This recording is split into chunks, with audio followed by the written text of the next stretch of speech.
GR होता तो या ठिकाणी जाऊन आम्ही राज्य सरकारचा निषेध करतोय।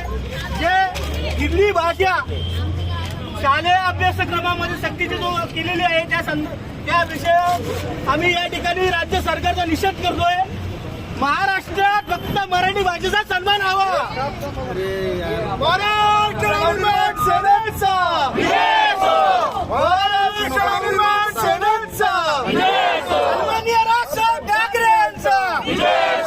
महाराष्ट्रात फक्त मराठी भाषेचा सन्मान झाला, फक्त मराठी भाषेचा सन्मान झालाच पाहिजे। महाराष्ट्र नवनिर्माण सेनेचा माननीय आशिष शेलार यांनी काल राष्ट्रीय शिक्षण धोरण 2020 चा उल्लेख केला। त्याची 100 पानं वाचून मी आज आशिष शेलारांना उत्तर देतोय। राष्ट्रीय शिक्षण धोरणात कुठेही हिंदी भाषा किंवा इतर भाषा स्थानिक भाषा सोडून सक्ती करा असा कुठेही उल्लेख नाही। 3 भाषेचा सुतोवाच केलेला आहे, सक्ती करा असं म्हटलेलं नाही। 1ली ते 4थी आतापर्यंत जे काही शैक्षणिक धोरण होतं महाराष्ट्रात 1ली ते 4थी पर्यंत आपल्याकडे मराठी बरोबर फक्त इंग्रजी होती।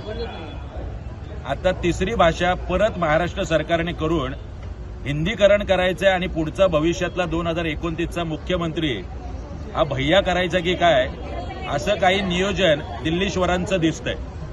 त्याला संपूर्ण विरोध सन्माननीय राजसाहेबांनी काल केला आणि आज प्रतिकात्मक स्वरूपात या राज्य शासनाचा धिक्कार करून निषेध करून आम्ही त्या शासन निर्णयाची होळी केलेली आहे।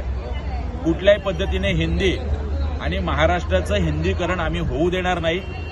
तमिळनाडू असेल किंवा अन्य राज्यांनी जो कडवटपणा दाखवला, आज महाराष्ट्रात सर्व राजकीय पक्षाच्या नेत्यांनी आणि सर्व पक्षांनी हा कणा दाखवणं गरजेचं आहे आणि हे हिंदीचं आक्रमण आपण थोपून लावलं पाहिजे।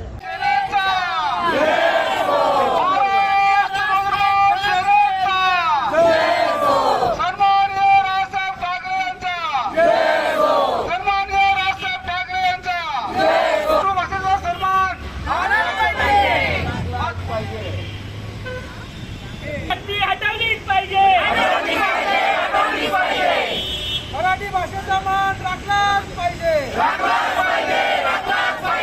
मराठीची गळचेपी होऊन देणार नाही।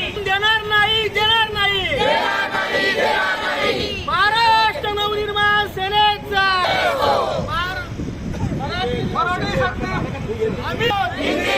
महाराष्ट्रात हिंदी भाषेची सक्ती होऊ देणार नाही।